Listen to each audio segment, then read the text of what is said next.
Left और जो right है वो एक तरह का एक्सपायर्ड हुआ है। तो इससे जो आम छात्र छात्राएं हैं उनकी जो समस्याएं हैं वो उस तरह से सुचारू ढंग से नहीं सुनी जा रही है।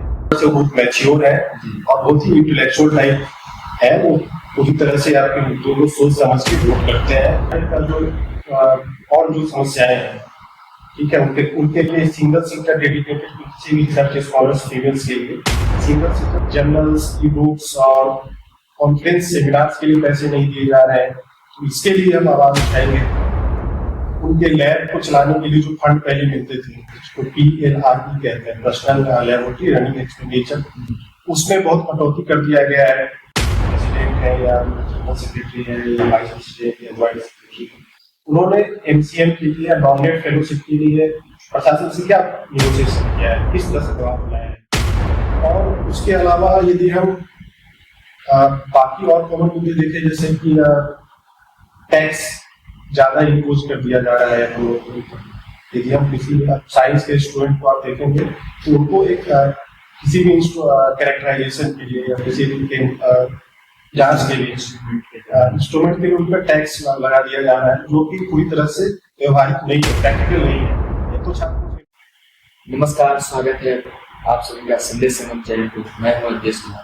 अभी मेरी मौजूदगी JNU में और हमारे साथ एक ऐसे शख्स जुड़े हुए हैं जो कि JNU इलेक्शन में 2024-25 के लिए खुद की दावेदारी पेश करने में लगे हुए हैं। तो आइए इनसे बात करते हैं। सबसे पहले तो धन्यवाद। जिस JNU में है आपका JNU में स्वागत है। आप अपना परिचय बता सकते हैं? मेरा नाम गौतम कुमार है और मैं मूलतः बिहार का रहने वाला हूँ। वर्तमान में मैं स्कूल ऑफ एनवायरमेंटल साइंस में PhD स्कॉलर हूँ। यही मेरा एक छोटा सा परिचय है।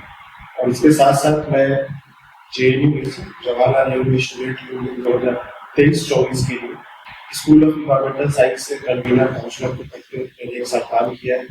और इस साल में JNU 2024-25 के लिए JNU छात्र संघ में अपनी दावेदारी पेश कर रहा हूँ।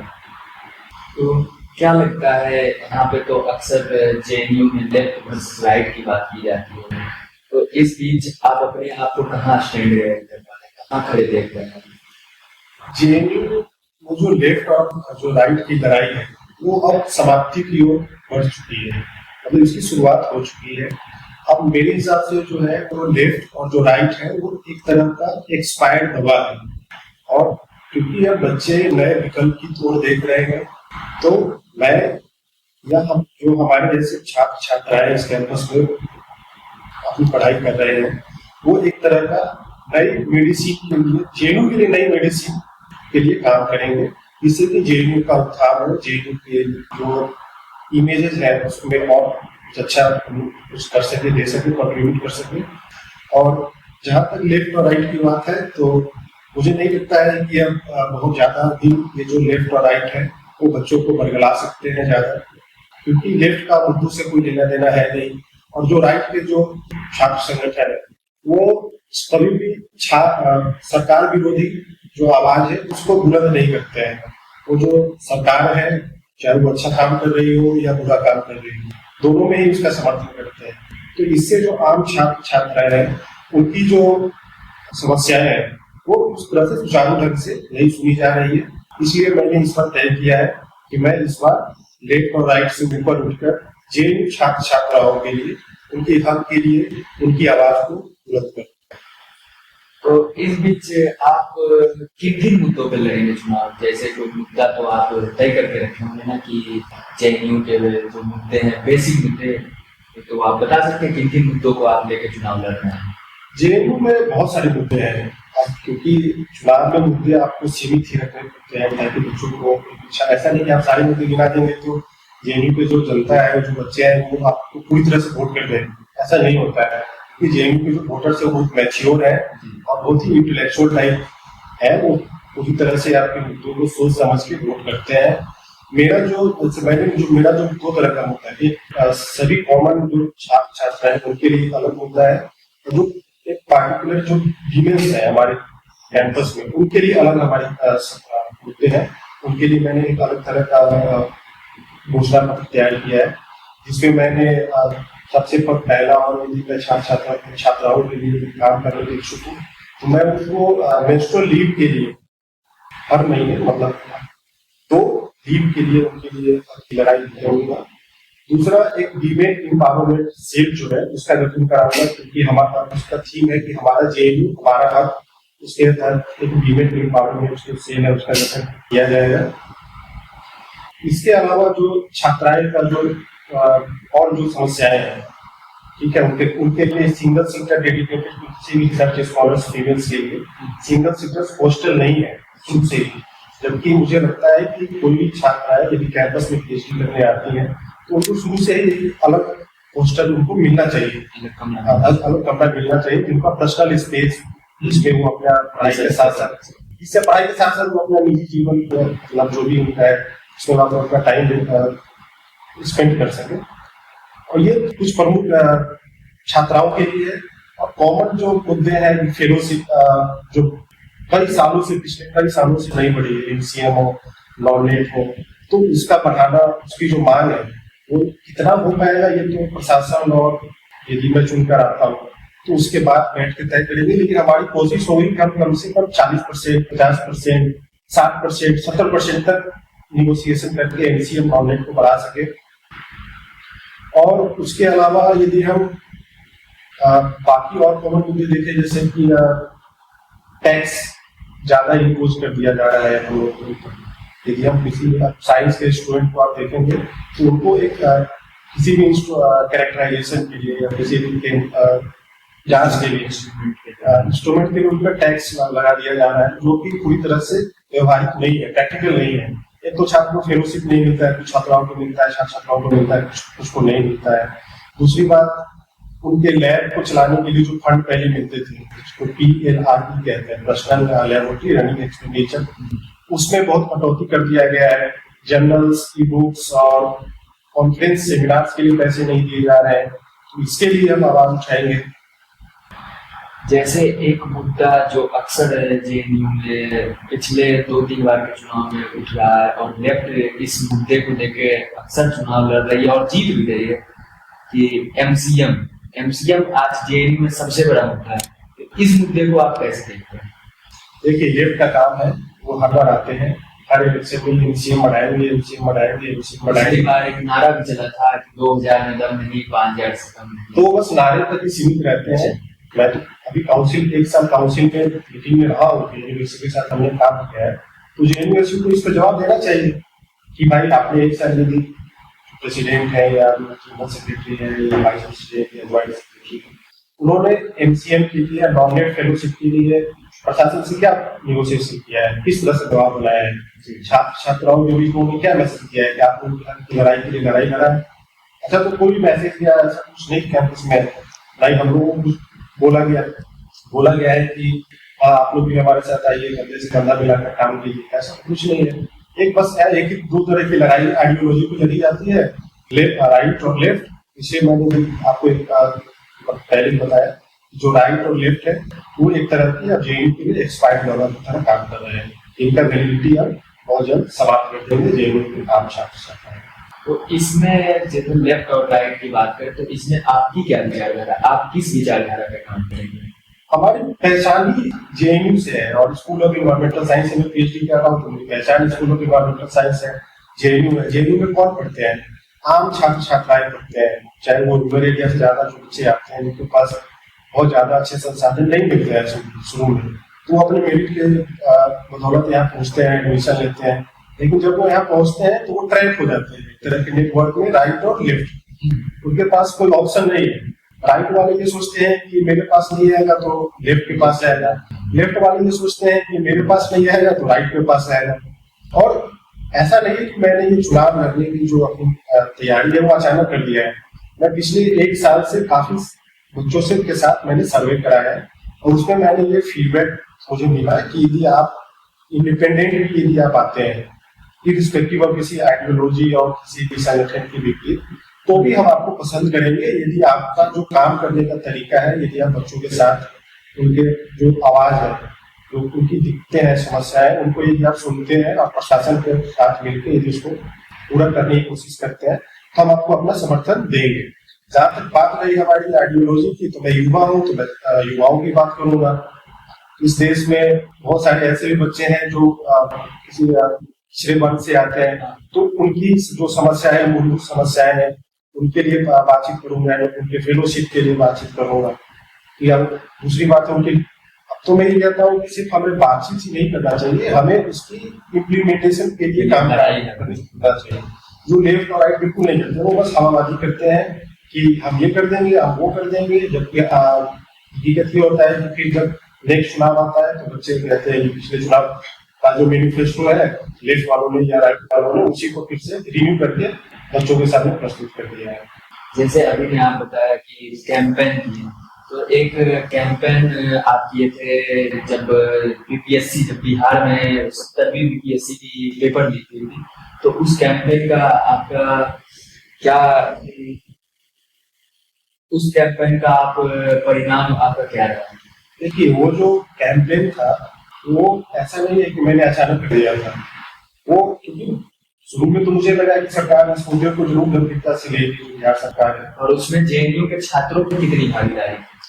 जो मैंने शुरू में जब इस सिग्नेचर को कैंपेन सिग्नेचर मैंने कराना शुरू, तो शुरू में थोड़े से लोग मतलब थोड़े से कि ये सरकार के मुद्दे हैं, बच्चों के मुद्दे हैं, या बिहार के बिहार के जो जुड़े उससे बच्चे हैं उनके मुद्दे हैं। जबकि जब मैंने लोगों को समझाया कि कल आज बिहार के बच्चों के साथ हो रहा है और देश के बच्चों के साथ नहीं हो सकता है, जब वो उनको मैंने काफी समझाया, उनसे बात किया, तब वो इस चीज पे एग्री हुए कि नहीं, ये जेन्युइन होता है। और उस सिग्नेचर कैंपेन में हजारों छात्र छात्राओं ने अपना भागीदारी सुनिश्चित किया, और उसके लिए मैं उन सभी छात्र छात्राओं का दिल से आभार और धन्यवाद व्यक्त करता हूँ, हमेशा आभारी रहूंगा।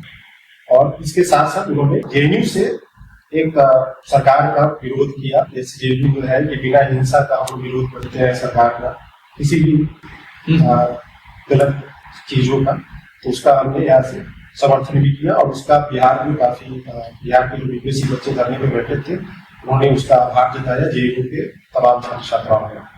जैसे कई वर्ष पहले, कई वर्ष नहीं, 2016 में जेएनयू की छवि को बिगाड़ने के लिए यहाँ पे बहुत सारे नारे लगाए गए। नारा को मैं नहीं बता सकता हूँ, थोड़ा उसमें मुझे भी शर्मिंदगी आ जाती है।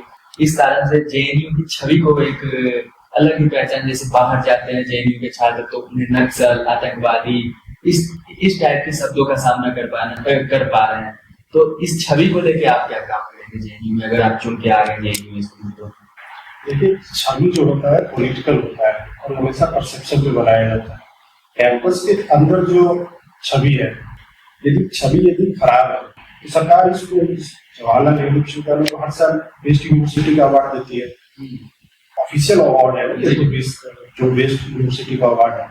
लेकिन क्या है कि सरकार या सरकार को तो नहीं कह सकता हूँ, लेकिन कुछ ऐसे लोग हैं जो जिनको जेएनयू नहीं पसंद है, क्योंकि जेएनयू के बच्चों की जो इंटेलेक्चुअलिटी है वो अलग तरह की होती है, क्योंकि ये डायरेक्ट सरकार से बिल्कुल।